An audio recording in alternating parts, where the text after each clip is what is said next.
Flamingo Cantina for still having us here after, God, it must be 3 years now. We're TXNORML. We're the Austin-based chapter of the National Organization for the Reform of Marijuana Laws. If you're not familiar with our mission, we are looking to reduce harms associated with the use and the industry of the cannabis plant and to increase the benefits to anyone that isn't having those benefits right now.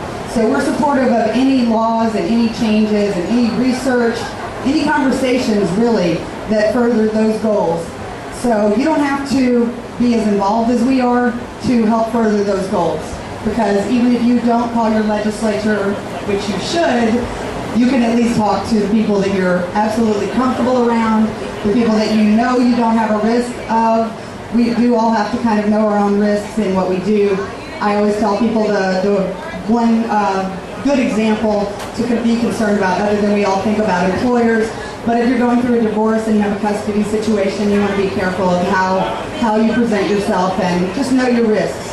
So thankfully some of us are able to do this, and this is what's changing things, is by a variety of different people representing that this should no longer be the case, that these laws should not stand, that they don't make any sense, and that it really has nothing to do with whether you're a consumer or not, or whether you want to be or not, because eventually it comes to pass that people who are unaffected they care too. And that's really when we see change. That's when we see change, whether it's civil rights or gender equality, and that's when we'll see change here, whenever other people who are not being affected can point to it and say that what's happening to those people, that's wrong. And that they're willing to stand up and fight for it. And that has always been the case, and I spoke about it last year at a conference, and I'll keep talking about it until we get it through our heads, that justice will not be served until those who are unaffected are as outraged as those who are. And I didn't say that, Benjamin Franklin did. So, still stands true. It has nothing to do with marijuana. It's just true. That's how we're going to affect change. So coming here is great, and I love that we get to meet new people and that we have an opportunity to talk and share ideas and community. But what we really need to do is talk to people who either don't agree with us or are not educated on this subject. And we need to be the source. Because if everybody in here, even a smaller group, well, I don't know how small we are counting upstairs, I haven't been up there, but if every person in Flamingo Cantina tonight was the source for good information, good, reliable, scientifically backed, referenced information. And honestly, I'll tell you right now, I don't mean from NORML's site. I mean the places that we cite. When you send somebody something that you're trying to convince of an argument, don't send them the High Times site, don't send them the NORML site, send them what we reference, because that's why we try to reference things for you. That's more believable to other people. So consider your arguments, consider what you're presenting, and it doesn't have to be just what you think or what your reasons are. It's better if it's a reason that the person you're talking to can resonate with and can take forward.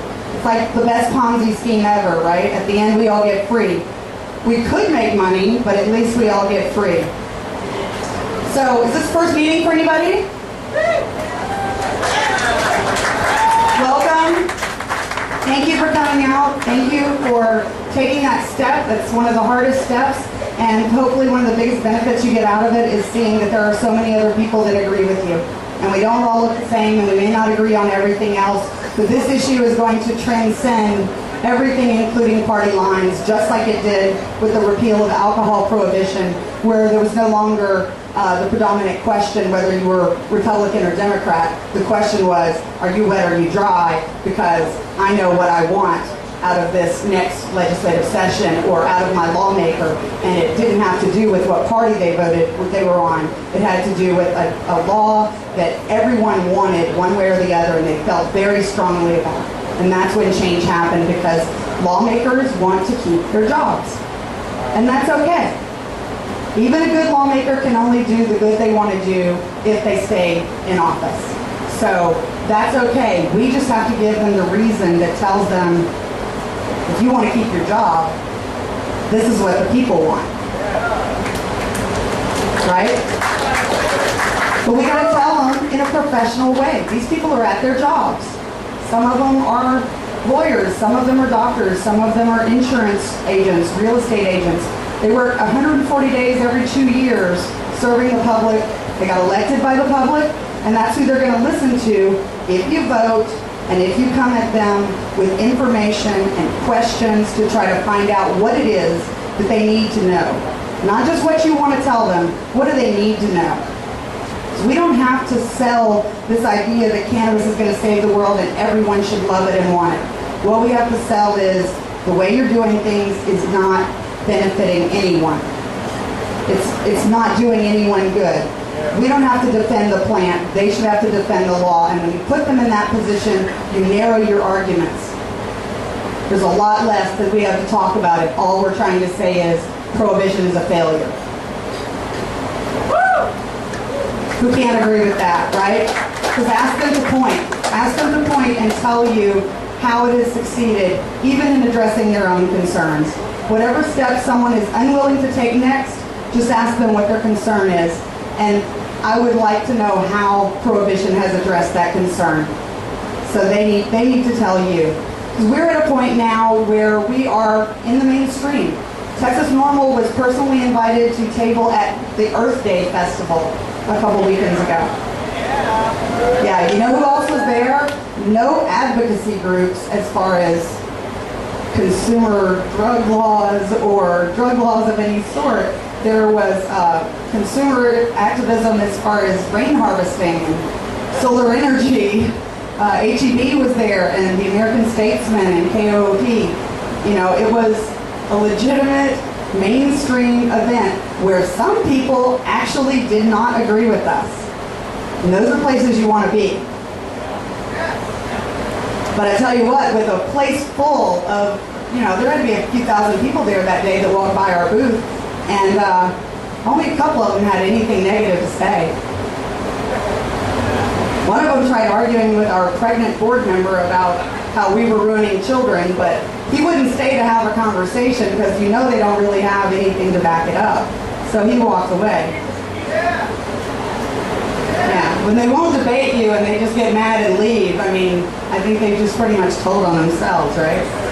So, we're ready. Are you guys ready? We're ready to do something and ready to make change.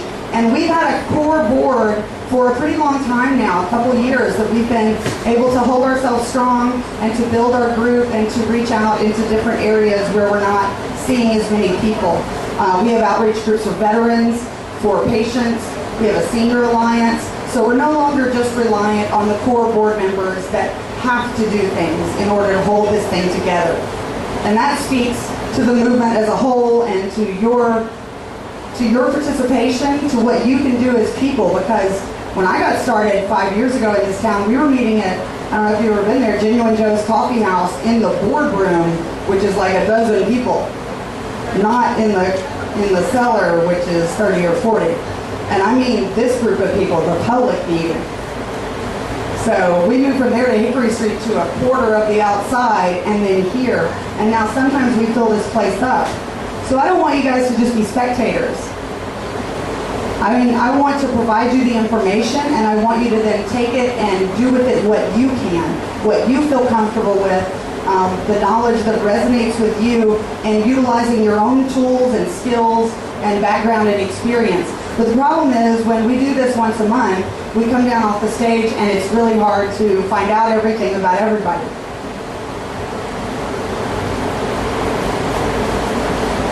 So I'm going to try to ask as many people as possible, if you're willing to give anything back to this movement, to fill out one of these little questionnaires. I did this at work today, it's not perfect. It's certainly not all-inclusive of the help that we need or could use. If there's something not on this list that you think you have to offer, please write it down. But I just tried to think of some very specific tasks in different categories that people could help with. In addition to finding out your information, and if you don't want to give us your address, that's fine, but I'll tell you why we want it. It's to know what district you're in, what Senate district, what House district, what congressional district. So when we want to reach a specific lawmaker and have them perform some action that we want them to take, We want them to hear from their constituents. So if we have your address, then we can look up that information for you, and we can maintain that database of everyone in this district or that, and pull a list really quickly to activate you. If we don't have your address, just look up what your districts are and tell us that. That's fine too. I left a space for it. We have materials at our table on how to do that. It's not that hard. You just have to know where the website is, really. And then we give you some more guidelines on how to go through that process, and content on what to talk to the legislators about. They're there to work for you. And we're getting more mainstream, right? So we're hearing from more people, and for different reasons. Everybody can have a totally different reason, and we can still achieve the same goals. In fact, I think we could probably achieve them quicker and with a better industry and more support and more research and just a better all-around consumer group and businesses if we were all advocating for access to the same plant while not harming each other's reasons, but just for whatever our reasons are. So we saw in 3 rallies in Texas, we saw quite a diverse group here in Austin. There were also rallies in El Paso and DFW. Because we're getting chapters everywhere, you guys. I mean, anywhere there are 5 people that are willing to just do what we're doing, and it doesn't have to be this big, because it certainly didn't start that way. You don't have to have t-shirts, you don't have to have, so if you know somebody that's like in the Valley, Amarillo, those places where we don't have a presence yet, we really need to have a presence all over the state. So that no one can say, oh, that's just people in Austin that want that. No, actually, when El Paso had their very first meeting in January, even though it was 10 in the morning, over 200 people came out. When Corpus Christi and Beaumont, Southeast Texas, had their interest meetings, I think 100 or 70 people, something like that, came out. That's not even a membership base. That's not them reaching out to specific people. That's just the broadcast, word of mouth, and social media saying, hey, I think we want to do something here. Does anybody want to do something here? And they always do. So please, whoever you know in rural areas, we cannot just do this in Austin. And please try to think of reasons that other people would want this. Don't just think of your own. There's lots of different reasons. There's lots of people that could be helped or are being harmed in this instance. And it's all revolving around one plant. If we were to take, right now, without the past 100 years stigma, and we went outside and we saw this beautiful green or maybe purplish or goldish looking flower, and somebody found out that it helped with a skin condition they had. They weren't dying from it or anything, but wow, this got on my skin and it, look, that's better. And then people started finding out more stuff, and maybe you could make houses out of it, or cars, or fuel. At any point in that process, in that knowledge, in that research and discovery, at what point would we say, okay, now let's create a structure around it where only some people can have it? No, you're not sick enough. No, you're not the right color, or, you know, we're going to leave you alone, but not you. And no, there's no reason. That's all just an evolution to who we are okay with not arresting. And that's what we've seen for 20 years. We've seen for 20 years across this country that we've decided there are some people that we're okay with not arresting. And I think a lot of those people are going to support the fact that the people that supported that change shouldn't be arrested either.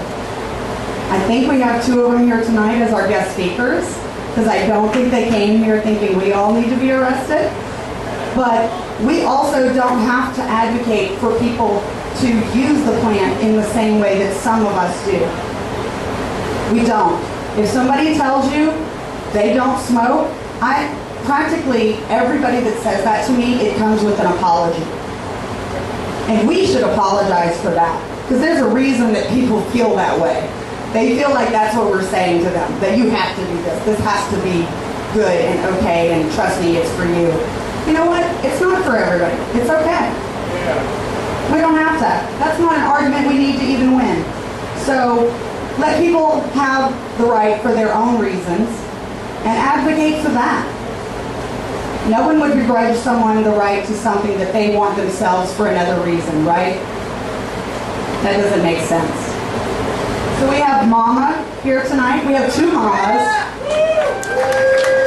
If you're not familiar with this group, they are brand new and everyone loves them already. And you'll see the little heart on their table, on their cards. So if you want more information about them, they are mothers advocating medical marijuana for autism.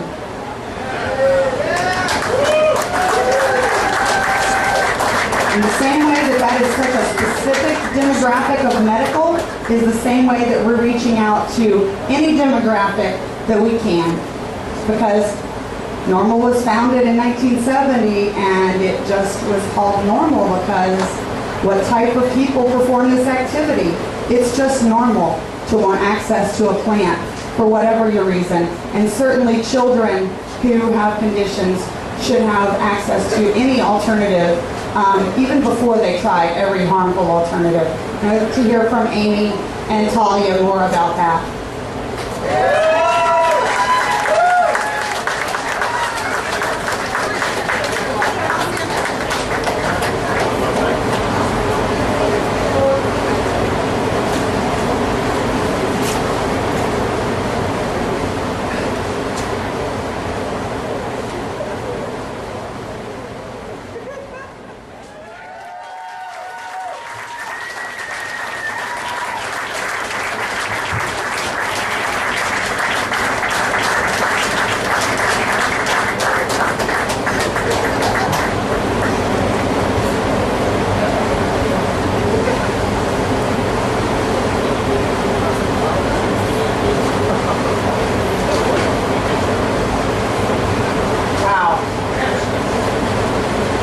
Thank you guys so much for being here.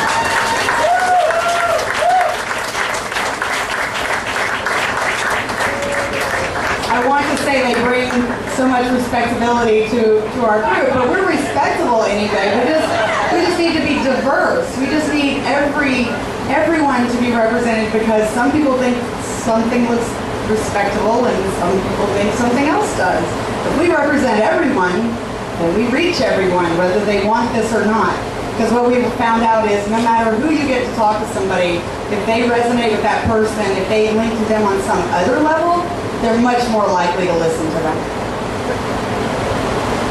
So you know, right? If I could get one of our Senior Alliance members to talk to your grandmother, even though our Senior Alliance members were at Canvas Cup in Denver, they still might have more in common with your grandmother, right? So we just need to be representative of everyone, and I thank these ladies for being willing to stand with us and advocate for their own reasons and see that should not harm what any of us are doing. I appreciate you so much. So in other states, what Mama is advocating for would not be a crime, and in fact, their children certainly would not be smoking, so they would probably be doing some form of an extract in a tincture form or possibly an edible form. Which in Texas, if you don't know, and it's on the back of our brochures which are at our table, the penalties in Texas are such that any form of concentrate of cannabis is a felony. So what we've just seen happen recently, if you've heard about Jacob Lavoro, arrested in Williamson County, we've been in touch with his family, and I believe it was just tonight he was bonded out. His brother was actually going to be here, and instead he went to dinner with Jacob. So he is out, so far as I know, this evening for dinner anyway.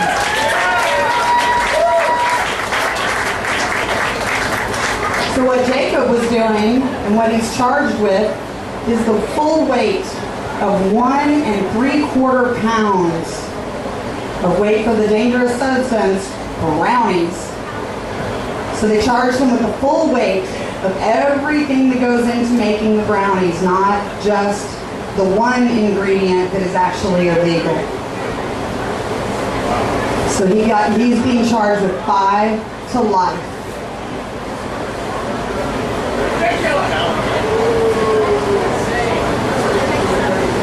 Yeah, 5 to life for a batch of brownies. So that's something we certainly are trying to bring attention to, and we don't know exactly what's going to happen, but he does have a lawyer. And you know, it's just insane to think that in another state he would be not only maybe an entrepreneur, maybe a caregiver, maybe a friend that would provide for friends. Certainly would not be a crime. It would be welcome and beneficial. So we have a campaign to bring this to Texas. Right? We need your help. The next time we have a chance is in 2015. There's a lot of work to be done between now and then, and a lot of it has to do with relationship building with your lawmakers. I just saw my senator today, by the way. You know what? I didn't say a damn thing to him about marijuana. I just built that little relationship. I just joked around with him because I found out he works in my building. Wells Fargo building. No, I've seen Senator Watson before, and I saw him in my parking garage, but I didn't realize it's because he works in my building. So today, when I saw him a second time in a few months, I thought, well, I'm going to find out. So I had a funny little story to tell him about when I saw him before, how I've been listening to the committee hearings and debates often enough that I was in the elevator with you and didn't recognize because you were wearing shorts or something casual, but I heard your voice and went, that's my senator. You know, because I was listening. And so he got a little kick out of that, and I didn't say anything about what I said, oh, I met you at an AISD event before. He's not going to remember. The reason I met him at an AISD event is because Vincent Lopez and I, our Director of Patient Outreach, who's not here tonight, but he and I went to an Austin Independent School District event because our senator and our state representative were going to be there. We didn't have children with us. We didn't have children in the school district. We waited patiently. We watched the panel that they were there for, and we waited patiently in line afterwards, asked for a couple minutes of their time, introduced ourselves as voters and constituents of theirs, and had paper ready to hand them. You know, what are they going to say? They're going to shake your hand. Yeah, they're going to shake your hand, and they're going to say thank you. Because even Rick Perry said that to us. They're politicians. Oh, thank you. I love our people. Y'all keep track of me. Thank you. So yeah, they're all you're going to do is provide them an education. When you call up their office, you're most likely going to speak to a staff member who's just going to take down your information. There's no need to be upset with them. They certainly don't make the laws. They're taking a message for their boss. But your message, if you're a voter and you're a constituent, gets ticked off which side you're calling on a bill, on an issue. They want to know. That's like pre-votes. That's like, oh, okay, so if this comes up, what's my district want? What should I do? I want to stay in office. I've heard from 2,000 people that want this and none that don't want it. Gee, maybe I should do what those people want and they'll vote for me again. That seems like simple to me. We don't need to dislike them for it. We just kind of have to play the game. So we're going to do this. It's probably not going to be in 2015. I'm not going to lie to you. A bill would have to be fast-tracked through both the House and the Senate for the first time it's ever been filed, and probably pre-filed in November as soon as elections are over. So, hey, with Mama's help, maybe we can make that happen. So we've got a lobbyist in coalition with other drug policy reform groups in Texas where they're working on, okay, which representative, which senator is willing to file a full medical bill that provides access, which we've never seen happen in Texas. A full, real decrim bill that actually doesn't create a criminal record, which we've never seen filed in Texas. And an actual legalization bill, which we don't know when that's going to happen, but if we can get all three in 2015, we'll do it. That's just not happened, and I don't want to give you false hope. So I'm telling everybody that we can do it in 2017 with your help. And if you don't give us your help, then maybe it'll be 2019. But you can make that difference for sure. And we're going to see what happens in 2015, and we'll know pretty quickly. Within a year from now, I think we'll know whether 2017 seems more likely or if we really will have to wait till 2019. And that just means we have to step up our game in 2017 if that's the case, because the legislature only meets every other year, unfortunately. So be ready.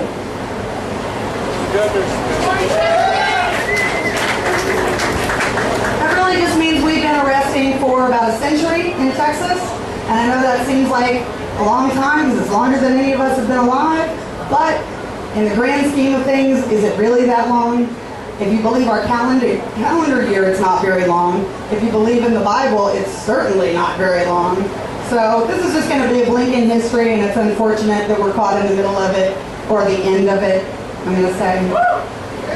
Yeah, it's the end of it, right?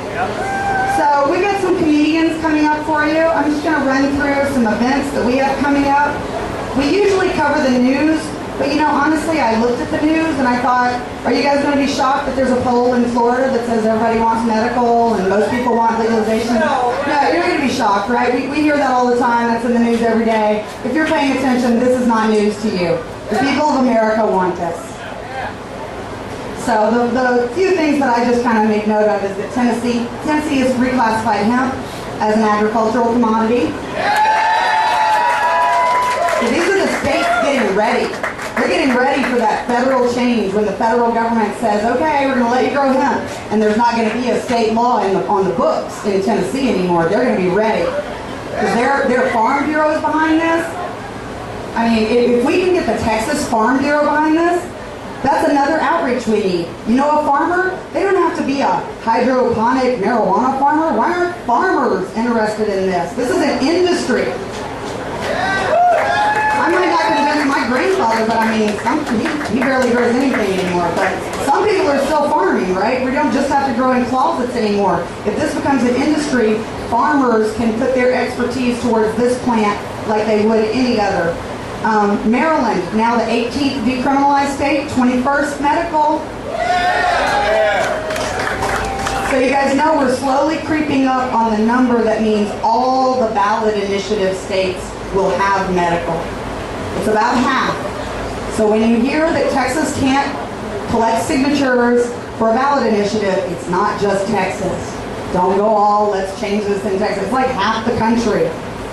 So that's why we have this. Half the country is making huge changes, one right after another. They can run out and collect signatures. If we could do that, we would all meet here and we would go collect signatures. I wouldn't need to talk to you. I would say, here, take this paper, let's go collect signatures. So that's why we're not doing that. But the more states that make change, the easier it will be in legislative states, and that's what's beginning to happen now. So we want to make sure we're a part of that new era that is just now starting, really, that bills are getting filed in legislative states and making it through the House or the Senate. New Hampshire is a legislative state. So we can make sure that we're right up there. We're getting a lot of attention through media, chapters starting everywhere. We just got the first ever law school, NORML chapter, called Legally Normal, Texas A&M Law School. We've got like 13 chapters of NORML here. We're starting to connect the dots where we will be able to activate most of the state when we need them to take action. So it is going to happen. Minnesota has now approved medical through their Senate, so maybe they're going to be number 22 maybe. And Uruguay, this even affects us. It's a different country, but you know what? I didn't realize, I'm not great at geography, I heard there were like 200,000 people that came out in Argentina for a cannabis legalization march. Guess what Argentina's next to? Uruguay. They're doing the same thing. They're saying, hey, Uruguay is going to sell this for $1 a gram. You know why? Because they're smart. Because they said we want to get rid of the black market. They want to undercut it. They're going to compete with it and undercut it. They're going to undersell the black market, and that's how they're going to get rid of it, rather than trying to tax it. And I'm not saying I won't take taxes. I will take taxes, and I will pay taxes, and I will accept the cost benefit of not having the risk any longer, because that's a cost. So don't let anybody complain to you about the cost in legal states when you tell them the cost that Jacob Lavaro might be suffering for less than 2 pounds of brownie mix. So that's the cost. I want the benefit, and I'm willing to pay a little bit more for it to go in and talk to somebody that knows what they have, that knows what they're giving me, that I can come back and say, I didn't really like that, what else do you have? I want a retail market, like any other retail market. So event-wise, we're going to take a little bit of a break. Texas NORML's been pretty busy. We have been like slammed. Reggae Fest, Earth Day, Eeyore's birthday, the march, the rally. It's been awesome. So we're going to take a little bit of a break, but we're still going to have the third Wednesday of the month strategy meeting. Vincent, our Director of Patient Outreach, is going to have his first PACT meeting that will be at the Capitol. Frank, did you say May 31st?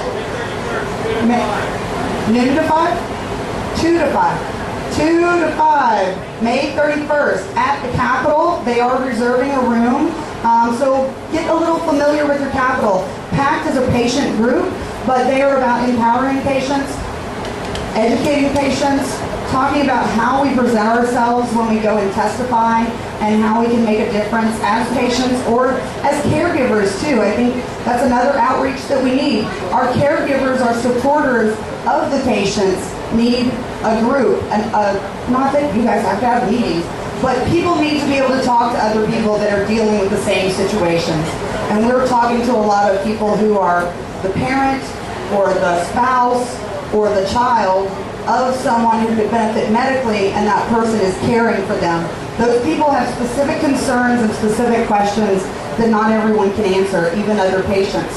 So connecting all of these people is really going to help us. And if you can get to the PACT meeting on May 31st at the Capitol, it's a little bit confusing at first to navigate the Capitol.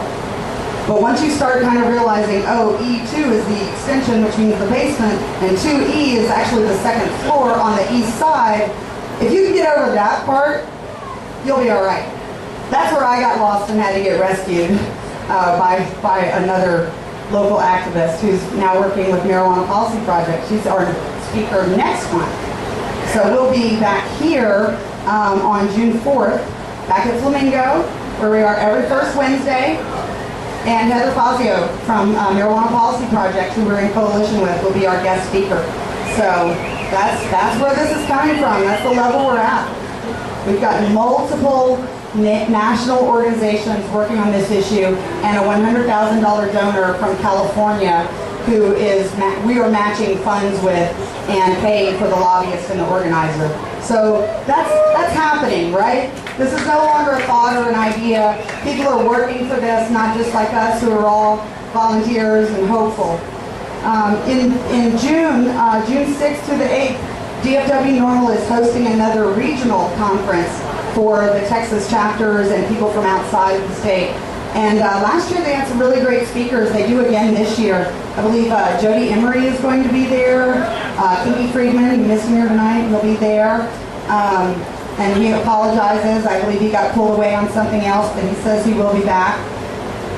And in July 18th, we're doing a Veterans Summit.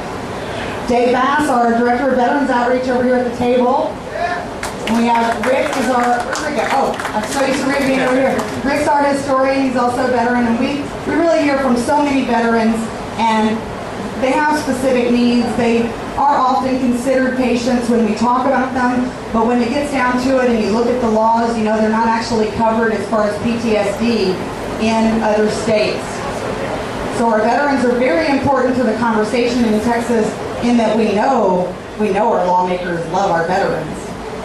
They love our veterans. If you do research on your legislators, which our handouts will tell you how to do, you may not see where they stand on drug policy or on cannabis specifically, but you'll see other key words that we can use. Veterans is one of them. Education, energy, all these kind of things that you can find in your toolbox or in your Texas NORML handout that we put together and gave to the legislators last year. So that's one of the things that you can talk to them about. You look up your legislator's biograph, they are very supportive of veterans issues. Well, VA was the first federal agency to really get out of the way of these laws in states that had passed medical laws. They said, okay, if a veteran is living in, a resident of a state that has passed this law, then that veteran can, just like any other citizen of the state, go and procure a recommendation from a physician under those state laws. That might not sound huge, but that's huge. The DEA, because of their federal law and federal guidelines that they enforce, will not admit under grilling that heroin is actually worse than marijuana. They won't admit it because they're federal, and that's what the federal law says. But the VA said, we're federal and we're going to get out of the way. So our veterans can actually go to those legislators that say they're pro-veteran and say it's only Texas that's standing in the way of a veteran benefiting from a medical law that could be passed in Texas. And that's not something that we can all say. And we met another veteran that unfortunately he's not here tonight, and I hope that means he's not still in the hospital, but they live in Kyle and they will be moving to East Texas. And I have high hopes for them as a Christian group or Christian couple, and as leaving this area and going to East Texas. I think they're going to be in Livingston. He's a three-time Vietnam tour vet. His wife is a little Pentecostal lady with the white hair piled up on her top of her head, and they represent yet another segment of the population that is not represented in our movement. So that's where we are. Don't let anybody tell you this isn't going to happen in Texas. We have mothers advocating for their autistic children and spouses of veterans that are Christian, Pentecostal, East Texas women advocating for their husbands because they don't want to watch them at night and make sure they don't OD on their morphine. Then this is a different conversation. And that's the conversation we're going to have at the Capitol this session, and I hope you guys will be with us. It doesn't start until January, but we got to be active before then. We got to be building those relationships and knowing who you're voting for and when. Just use vote411.org. It's so easy to remember. It tells you who you vote for and where and what, gives you both arguments on both sides. If this issue ever comes up, it's going to be in there. But we can't just wait for it. We've got to push it. We've got to make it an issue. Help me do that, please. Talk to us afterwards. Come up to the table. We're going to have some comedians and then some reggae by My Chaplains. Stick around and talk to us. Make sure you fill out one of these sheets. We want to know what you have to contribute. Thank you so much for coming. This is a contribution already. Thank you all. One bright morning when my work is over, I'll fly away home. Lord, one bright morning when my work is over, I will fly away home.